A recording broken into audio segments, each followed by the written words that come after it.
Et ça, c'est lié souvent à des facteurs d'ordre spirituel.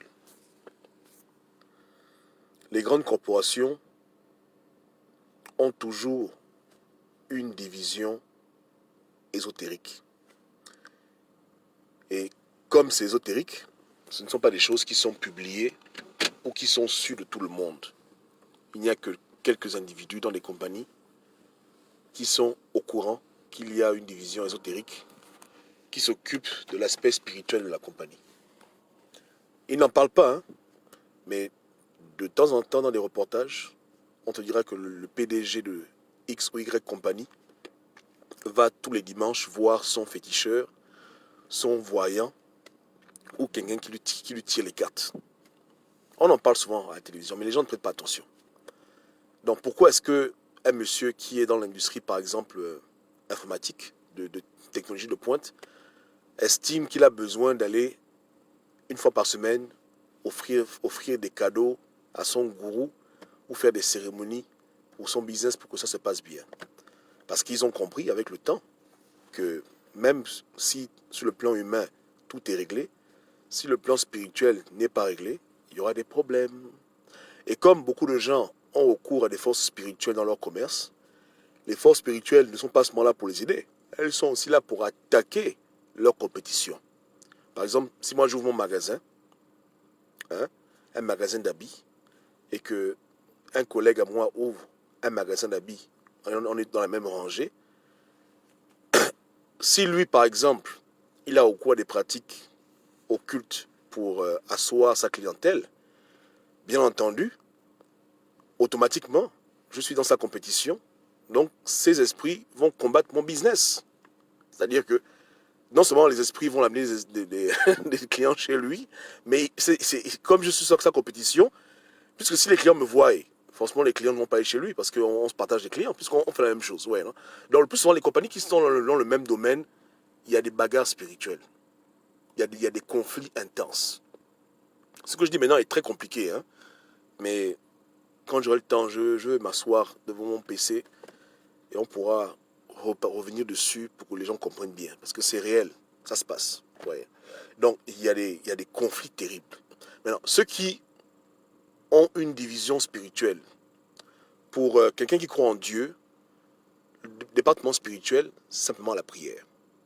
En tant qu'être humain, il fait le marketing, il fait l'accounting, il fait tout ce qu'il faut pour que le business marche, n'est-ce pas?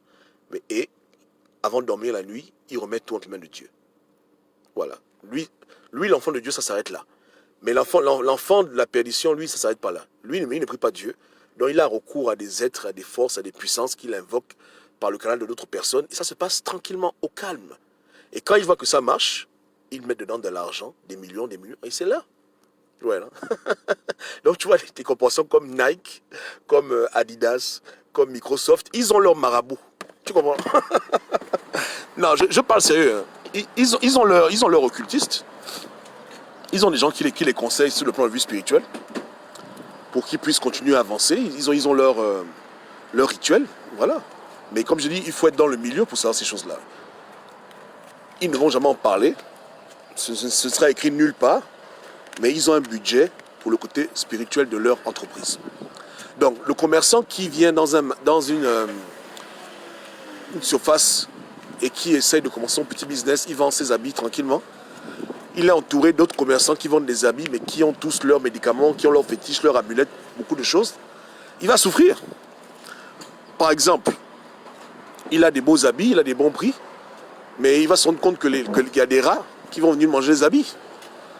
Il va payer une compagnie pour qu'on tue les rats. Après, ce sera les termites. Après, un jour, dans la salle de dépôt, il y aura l'incendie. Vraiment, mais il va vivre des choses qui vont sortir du cadre du normal, mais qui seront toujours expliquées de manière rationnelle. Vous comprenez? Il va continuer à investir pour réparer le magasin qui a brûlé.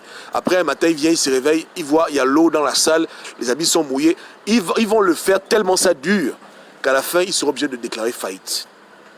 Parce que n'ayant aucune protection, il n'opère que sur le plan de vue humain, il ne va pas, il va pas faire long feu. Et ça existe. Il faut comprendre ça. Vous comprenez? C'est-à-dire qu'il faut comprendre ces choses-là. C'est vraiment réel. C'est réel, c'est réel, c'est réel. Il ne faut pas suivre les gens qui vous parle d'école de commerce, on ne refuse pas tout ça.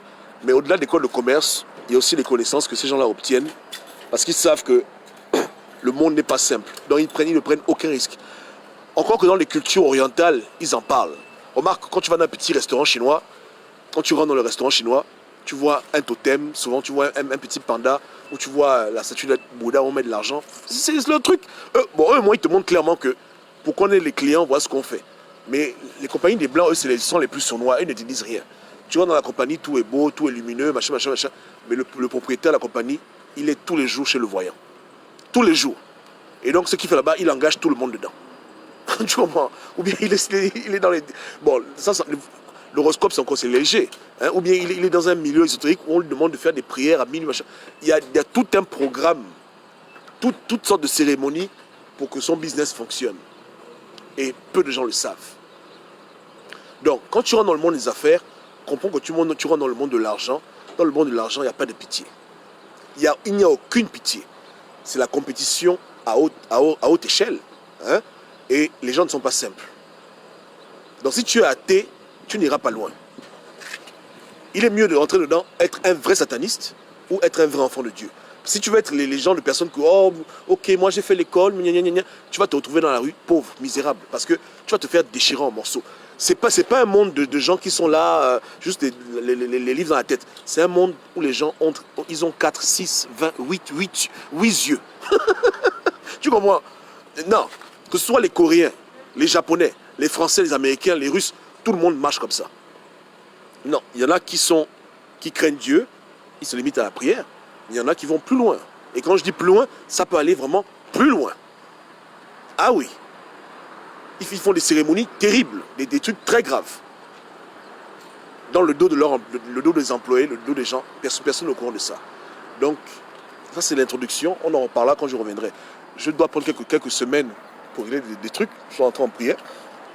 Et quand je reviendrai, on va refaire les vidéos dessus. Vous comprenez? Voilà pourquoi moi, quand je coach les gens, je ne coach pas les païens. Parce qu'un païen, je veux le conseiller, il va aller mourir. Ça ne sert à rien de le conseiller. Je coach les gens qui font le business mais qui connaissent Dieu. Parce que sans Dieu, ils ne peuvent pas réussir. Yeah. I'm okay. Yeah.